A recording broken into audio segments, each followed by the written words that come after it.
Делаем пол в комнате. Как обычно, убираем старый. Нет, наверное, даже не будем убирать старый.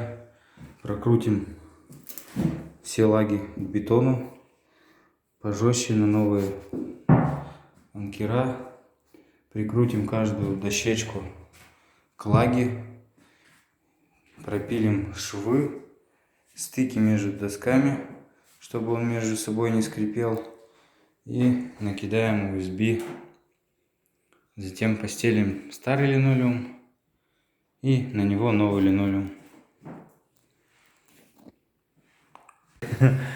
Вооружились инструментом для пропиливания щелей. И начнем.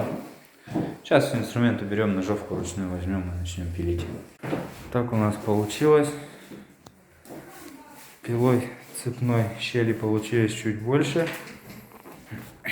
Циркуляркой чуть меньше. Сейчас будем все тщательно прометать. Пропылесосивать все щели. И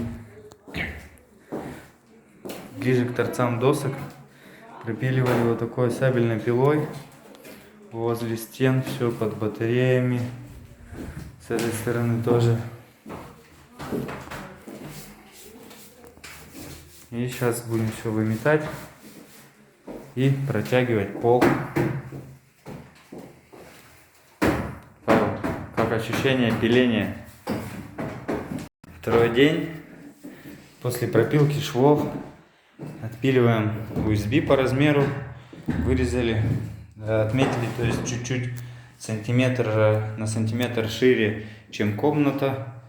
Убавили диск на циркулярке, чтобы глубоко не пропиливать. Тащили его сантиметра на 1,5 на 2. И начнем пропиливать USB. Вообще-то все берут фанеру, 10-ку, 20-ку как минимум. Но тут супер-пупер бюджетный вариант. Максимум хватило на 9-ку USB. Можно было, в принципе, вообще ничего не делать. Но хоть что-то так для галочки.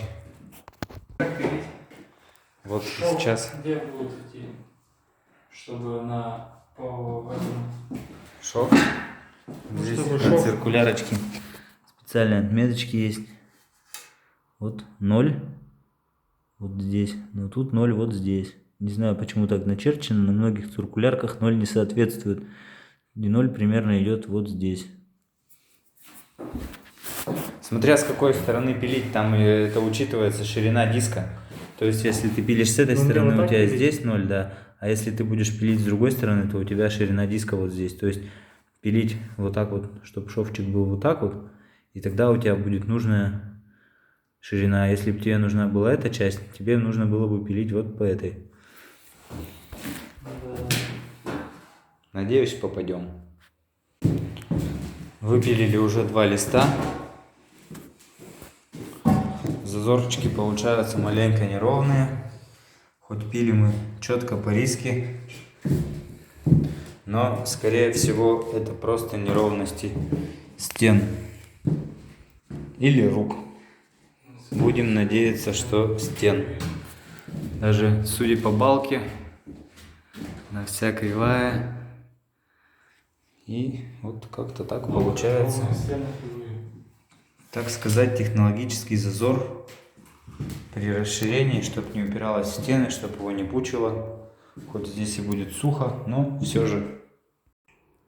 Вот так потихоньку, лист за листом, закрыли пол. Все везде плотненько, ничего нигде не шатается. Все четко. Там, где немножко не прилегало USB, подкручивали вот такие вот желтенькие саморезики на коротенькие. А там, где все обычно, там на обычные 35-е саморезы. 41-й. Черные. Застелили линолеумом. Вырезали его вровень по стенам. Теперь он немножко отлежится несколько дней и начнем крепить плинтуса, перед плинтусами покрасим потолок, стены, сделаем наличники и потом начнем приколачивать плинтуса. Вот такая вот комнатка получается.